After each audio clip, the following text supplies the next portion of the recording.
မင်းထွက်သွားတော့ကအာနာသိမ့်ပြီးစညနေနေဝင်ရီတရောပေါ့စစ်တပ်အိမ်ကိုလာဝိုင်းတယ်မင်းအမေကြောက်လိုက်တာကြက်သိမ်းမွေးချင်းထအသားတွေတဆက်ဆက်တုံပေါ့အိမ်သားတွေလဲကြောင်မာဝစ်လို့မင်းထွက်သွားတော့ကမင်းညီကိုမင်းနဲ့မှားပြီးရဲတွေလာဖမ်းသွားတယ်နောက်ကြမှတစုံတစ်ယောက်ကသူဟာမင်းမဟုတ်ဘူးပြောလို့သူ့ကိုပြန်လွှတ်ပေးလိုက်တယ်မင်းထွက်သွားတော့ကမင်းညီမဌာနဆိုင်ရာအလုပ်ကောင်းကောင်းတစ်ခုရဖို့ကြုံတယ်ဒါပေမဲ့နောက်ကျောင်းရာဆိုရင်လိုက်တော့မင်းကစန့်ကျင်ရေးသမားဖြစ်နေတာနဲ့မင်းညီမခန့်စာနဲ့လွဲသွားတယ်မင်းထွက်သွားပြီးနောက်နှစ်တွေသူတို့ငါစီခဏခဏလာတယ်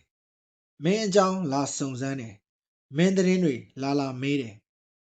နောက်ဆုံးမင်းနဲ့ခင်ဆုံးတငယ်ချင်းဘသူလဲမင်းရီးစားဘသူလဲဒါတွေကအစငါ့ကိုလာမေးတယ်တရက်ငါလဲစိတ်မရှိတော့တာနဲ့ဆရာတို့ကထောက်လန်းရေးတွေပဲသူဘယ်ရောက်နေမှန်းဆရာတို့တောင်မသိတာကျွန်တော်ဘယ်လိုသိနိုင်မှာလဲဆရာတို့သိရင်လဲကျွန်တော်ပြောပြကြပေါ့ကျွန်တော်လဲကျွန်တော်သားဘယ်ရောက်နေတယ်ဆိုတာသိချင်တာပေါ့လို့ဒီကလေးကသူတို့ငါစီမလာတော့ဘူးမင်းသတင်းလဲမကြားရတော့ဘူးလူအိမ်